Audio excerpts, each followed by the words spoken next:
यह रही एक कल्पनाशील और प्रेरणादायक कहानी, किसान और नीम का जादुई पेड़। किसान और नीम का जादुई पेड़। बहुत समय पहले की बात है। भारत के एक छोटे से गांव में रामू नाम का एक साधारण किसान रहता था। वह गरीब था, लेकिन ईमानदार और मेहनती। उसके पास बस एक छोटा सा खेत था और खेत के एक कोने में एक पुराना नीम का पेड़। नीम का पेड़ बहुत पुराना था, शायद 100 साल से भी ज्यादा। रामू जब छोटा था तब से उसने उस पेड़ को देखा था।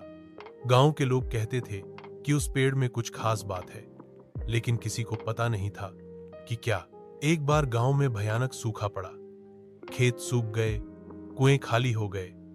रामू का भी सब कुछ सूख गया। उसके पास खाने को भी कुछ नहीं बचा।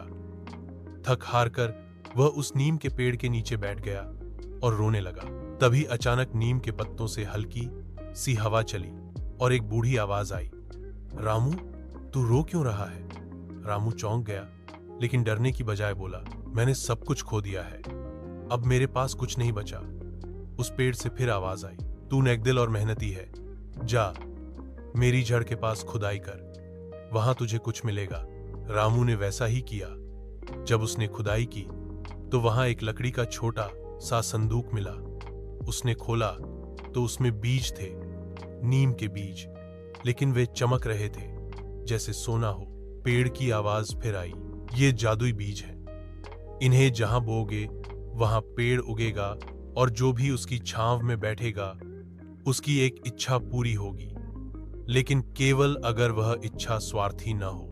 रामू ने उन बीजों को पूरे गांव में बांट दिया और गांव के चारों तरफ नीम के पेड़ लगवा दिए। कुछ सालों में वो पूरा इलाका हरा भरा हो गया। नीम के विशाल चमकदार पेड़ गांव की शोभा बन गए।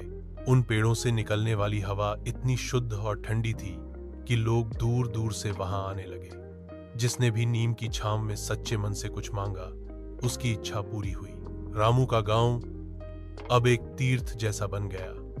नीमपुर। वहां हर साल लाखों लोग आते उस नीम वन को देखने और अपनी सच्ची इच्छाएं मांगने, और कहते हैं, आज भी अगर कोई सच्चे मन से उस नीम की छांव में बैठता है तो उसे शांति, स्वास्थ्य और सुख मिलता है। सीख, प्रकृति का सम्मान करो, पेड़ लगाओ और बिना स्वार्थ के सबकी मदद करो, वही असली जादू है।